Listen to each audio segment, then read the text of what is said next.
Are you having a sore throat or cough?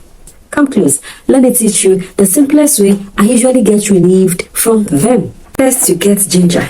You take a little portion, you scrape out the back, you wash. I usually choose some parts, and the other part I put inside my mouth. And from time to time, I bite it a little to extract the juice and I swallow. As the juice goes through my throat, it fights the bacteria that is causing the cough, and it also helps to get me relief from the sore throat. And with that, before you know it, get instant relief from these symptoms. In the case of stubborn cough, it can take up to 2 or 3 days to get relief by this practice. Try this simple home remedy to get relief from cough or sore throat.